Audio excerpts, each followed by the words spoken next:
All right, today we are diving into one of the most powerful yet misunderstood forces in all of finance, interest. It can be the engine that sends your savings into the stratosphere, or it can be the anchor that drags you deep into debt. So let's break down how to make sure it's always working for you. And to kick things off, a little trivia. The great Albert Einstein himself supposedly called one specific financial concept one of the most powerful forces in nature. Any guesses what that might be? Well, the answer is compound interest. It's this beautiful, simple idea that your interest can start to earn its own interest. Honestly, if you can get your head around this one concept, you've unlocked the secret to how wealth is built over time and, on the flip side, how debt can spiral completely out of control. That's right, it is the ultimate double-edged sword. If you harness it, it's the best financial friend you'll ever have. But if it's working against you, it's a relentless opponent.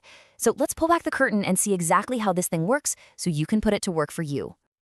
Okay, first things first. Before we can really appreciate the magic of compounding, we have to meet its much simpler sibling.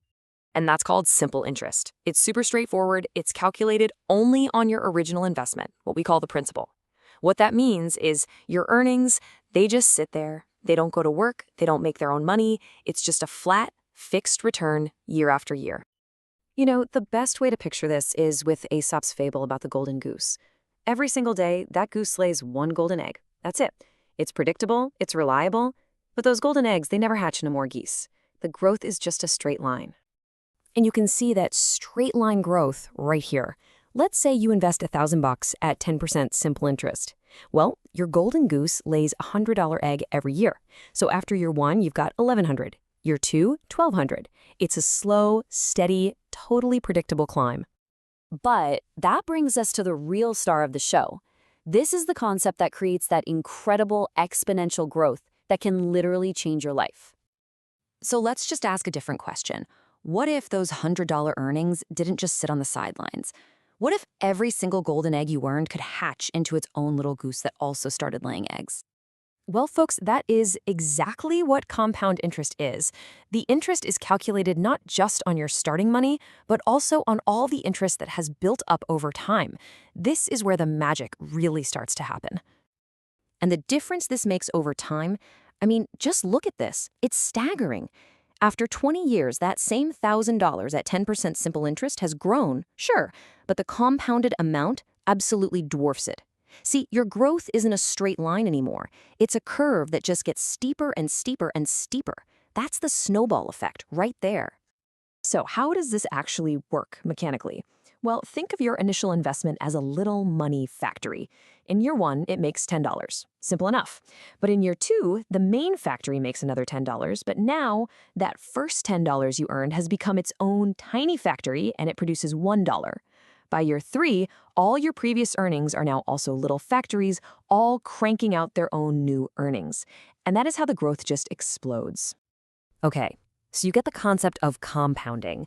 Now let's talk about how this stuff shows up in the real world, because frankly, the language that banks and credit card companies use can be kind of confusing. You're going to see two terms all the time, APR and APY. The APR, or annual percentage rate, that's the simple headline number. It's the rate they tell you. But the APY, the annual percentage yield, that is the rate you actually get. And why is it different? Because the APY accounts for the power of compounding within that year. APY is the real deal. It's the true rate. And how often your interest gets compounded makes a huge difference. Check this out. A 10% APR that's compounded once a year is, well, just 10%. But if it's compounded twice a year, your APY jumps to 10.25%. Compounded monthly, now you're at 10.47%. The more frequently your interest is calculated and added back in, the higher your actual return, because there's less dead time where your money isn't earning more money. All right, now for a really powerful mental shortcut. This is a super simple rule of thumb you can use to estimate the power of compounding without even touching a calculator. It is called the rule of 72. It's so easy. You just take the number 72 and you divide it by the interest rate. And the answer is roughly how many years it's going to take for your money to double. That's it. Let's try it out. Say your investment is earning a pretty solid 8% annual return. Well, 72 divided by 8 is 9.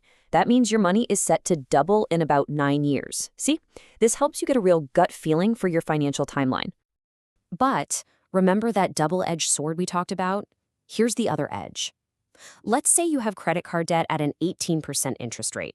Well, 72 divided by 18 is 4. That means your debt could double in just 4 years. This is how quickly compounding can bury you if you're not careful.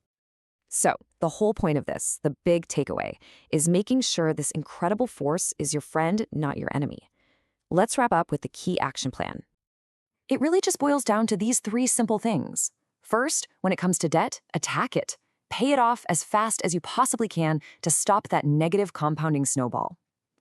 Second, for your savings, get started as early as possible. Time is your most powerful ally to maximizing compounding. And finally, for everything, savings, loans, credit cards, always look at the APY. That's the only way to know the true rate you're either earning or paying. So I'll just leave you with this one thought. Your money is never just sitting still. It is always working 24/7. The only real question you have to answer is this. Is it working for you or is it working for someone else? Understanding the answer to that is the first step on the path to financial freedom. Thanks for tuning in.